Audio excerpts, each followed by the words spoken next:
Hello everybody, Sup and Prince here, with Season 2 of Mystery Solvers. This season is called Killer's Corner. I'm here today with my boy Christian, and he has ourselves a killer. Yo. And what is our killer today, friends? Our killer today is Richard Ramirez, also known as... the Night Stalker, the walk-in killer, I believe, and, what was it, the, Valley Killer? The Valley Intruder. The Valley Intruder, okay. Well, he did have a spouse though, which I didn't really know. Her name was Doreen Loy. Doreen Loy. Okay, from 1996, right? That's when they first married? Mm-hmm. Okay, now let me read a little description I have for you guys. Ricardo Leve Munoz Ramirez. Sorry, I know I butchered that. Calm down. He was born February 29th, 1960, and he died June 7th, 2013. Serial killer, serial rapist, kidnapper, pedophile, and burglar. His highly publicized home invasions and murder crime spree terrorized the residents of the greater Los Angeles area and later residents of the San Francisco Bay Area. From June 1984 until August 1985, prior to his capture, Ramirez was dubbed the Valley Intruder.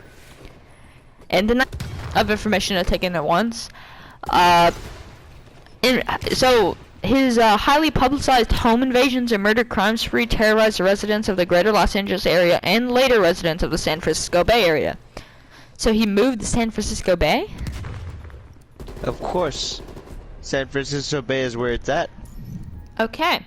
Well, Richard Ramirez, from his little mugshot looking thing. BTW, he looks ugly as hell, I'm gonna be honest. Yeah, guys, you're about to see the picture on your screen, of course, if I can figure out how to get it in the video, actually. And... yeah, bam.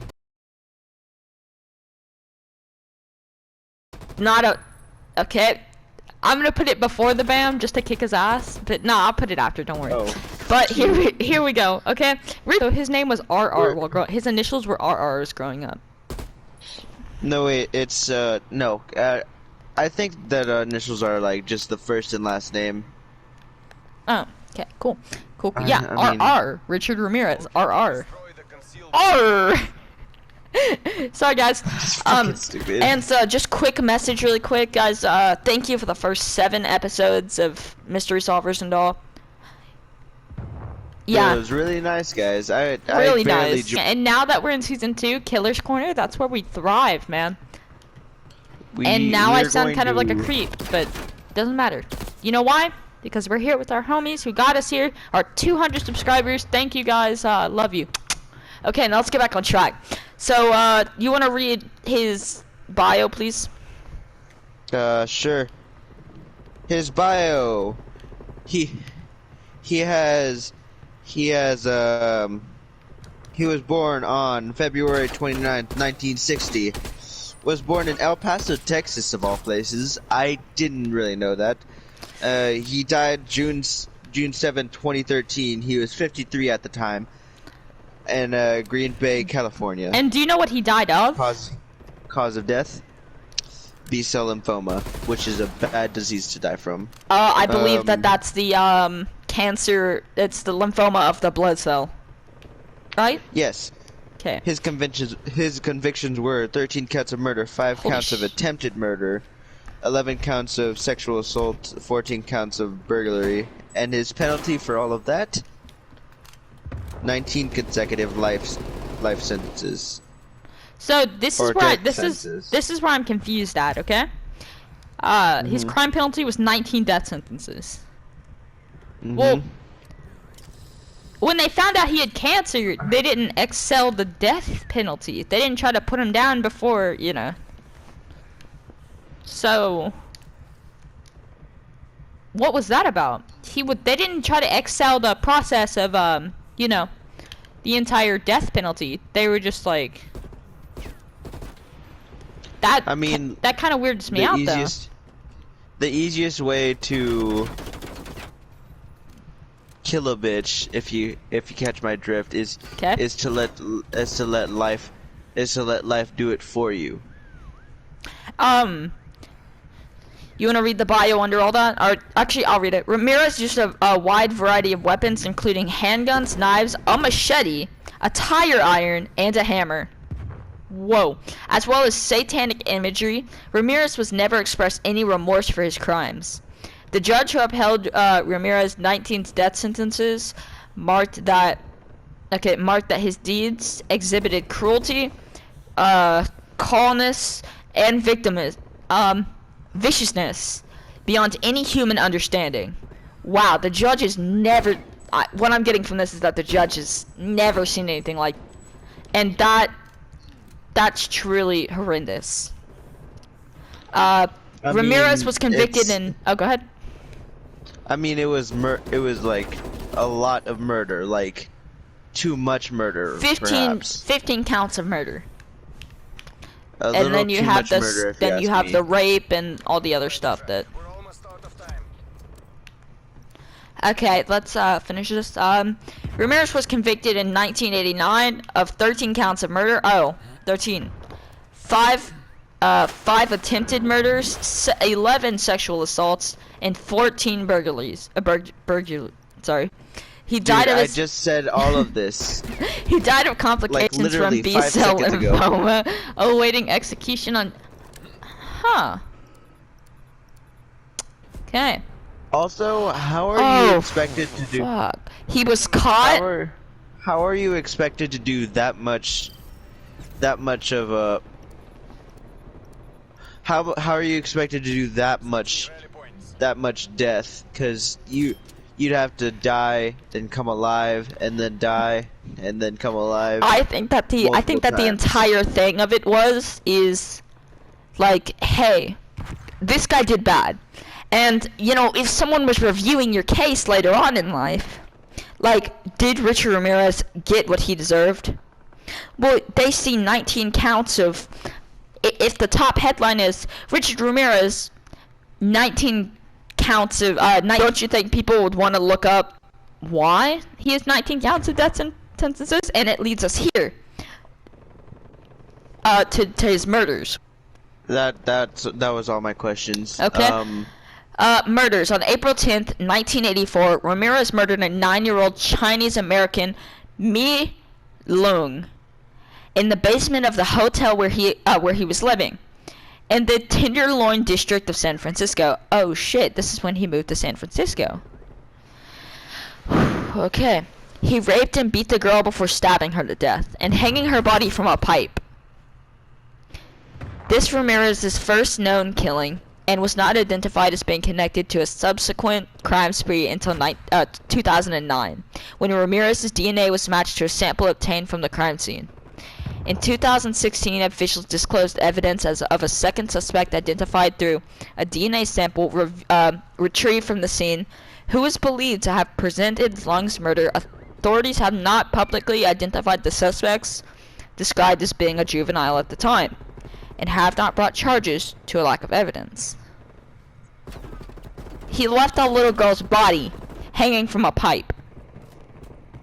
After raping her, beating her, and stabbing her to death. I mean, that's just kind of overkill, if you ask me. Just a little bit, just a tiny bit of overkill. But, you know. Okay, now guys, I'm not gonna... I'll read if they survived the attack, but I'm not gonna go all the way through and explain each person and the locations and the country, which we know it was in America, and the dates. I'm just gonna read the person's names of his victims, and then I'll say survived. Okay. Jeannie Vincal died. Maria Hernandez Dale Yoshi Okahai. Hernandez survived the attack. Tushilan Veronica Yu died. Vincent and Maxie Zeras died. Bill and Lillian Doi. Lillian survived the attack. Mabel Ma Bell and Florence Nettie Lang both survived the attack, but Bell later died of her injuries. Carol Kyle and her 11-year-old son both survived the attack. Mary Louise Cannon died. Whitney Bennett survived. Joyce Nelson died. Sophie Dickman survived. Leah and Maxine Kinning died. Shirang and Shamid Konovitz and their 8-year-old son. Komid and the son survived the attack. So Chris, it was only the wife that survived. yes. Chris and Virginia Peterson both survived the attack. Skinya and Elias Aberthal and their 3-year-old son. Skinya and the son survived the attack. The father died. Peter and Barbara Pan.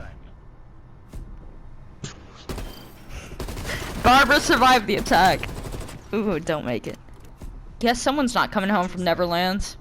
James Ramiro Jr. and the family. Aborted didn't. Bill Carnes and Instance Eckerson both survived the attack. Okay.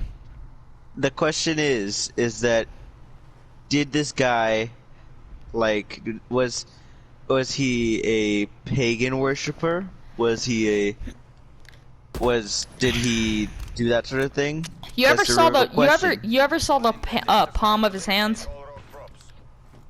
Yeah, no, I don't think I have. Both palms of his hand had this had Satanist star tattooed on both of them. He was a Satanist. I mean, I thought he would be a pagan, but you know, it works. I mean, yeah, you could see it, but no, most definitely not. He's, I guess, a straight up Satanist. I'm just gonna say there's no sugarcoating it or anything. But you want to read the death? Actually, I'll read the mental health. Psychiatrist Michael H. Stone described Ramirez as a made psychopath, opposed to being a born psychopath. He says Ramirez's schizoid personality disorder contributed to his indifference to suffering from his victims and his untreatable stone. Also stated, and his untreatability. Stone also stated that Ramirez was knocked unconscious and almost died on multiple occasions. Before he was 6 years old, as a resort later to... Oh, shit. So he was knocked out and almost died on multiple occasions before he was 6 years old. As a later developed temporal lobe epilepsy, aggressivity, and hypersexuality. Oh, God. Hypersexuality. Okay. Didn't know that's something you could gain. Now I get why he raped those children. I heard that laugh. Okay. I mean... TLE, or temporal lobe epilepsy, a chronic disorder of the nervous system characterized by recurring unprovoked focal seizures that lasted 1 or 2 minutes. So I guess that it's... Well, let me look at it some more. Focal seizures. So he would see... I guess it was like he was having a seizure. That's what I'm just gonna get from it, guys. Please look this up on your own and put down in the comments if I'm wrong. But I think that's you just seeing the stroke, not actually having it, if you know what I'm saying. You know? You might have gotten that wrong, but focal seizures. We're looking at it. Partial seizures and localized seizures. A seizure which internally only one hemisphere of the brain. The brain is divided into 2 hemispheres and consisting of 4 lobes: the frontal, temporal, parietal, and occipital lobes. A focal seizure is generated in the effects of one part of the brain. A whole hemisphere are part of a lobe. Symptoms will vary according to where the seizure occurs or when the seizure occurs in the frontal lobe. So basically, it's just occurring in one part of the lobe. Or it's one hemisphere, so I guess 2 lobes.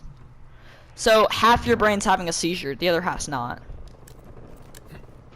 So it could affect you physically or mentally. I mean, yeah, that would make sense. Okay, so was that it, or? You want to read his death, and then? Okay, let's read his death. Let's do that. Death. he died of to complications of secondary to B-cell lymphoma at General Hospital in Green Bay, Yes. California, Okay. on June 7, 2013. He also had been affected with chronic substance abuse and chronic hepatitis C viral infection. At 53 years old, he had been on death row for more than 23 years. By some estimates, it would have been his early 70s before his execution was carried out, due to California's lengthy appeals process. That is Well, a agonizing death, cause lymphoma is not fun. I gotta tell you that. guys, It's a I think if, that we if just you I think that we figured something out today. That Richard Ramirez, a serial killer that everyone either loves or hates, depending on how you feel. If you love serial killers, you love this guy, but you hate his crimes. So, Mhm. one thing we discovered today. Richard Ramirez was given a free pass from execution. See, the question that I kept asking Christian before we even started this, and please do ask him if you ever get the chance, it was, why didn't they push up the execution, like why didn't they make that sooner so they could kill him and not his cancer? He said that it was to, like, suffer more or something. But the whole thing of execution was to make it humane. And if you're just going to let him die of cancer, that's unhumane. So I don't think that was the case. But maybe we'll get to the bottom of this one day. And that was a mystery solved. If you like our not new... really solved, but sort of what's the word for it? Brought to light. Now people know about this guy, and now Yes, and now brought to people light. could help us solve Now, it. if you want to join, please leave a comment on the video saying something. We may try to fit you in. But, guys, we love you. Christian, do the outro. This has been a Mystery Solvers with Sup and Friends. Subscribe, maybe comment, like. It helps the algorithm. So we will see you in the next one. And I guess I'll see you guys later. Thank you for our very first season.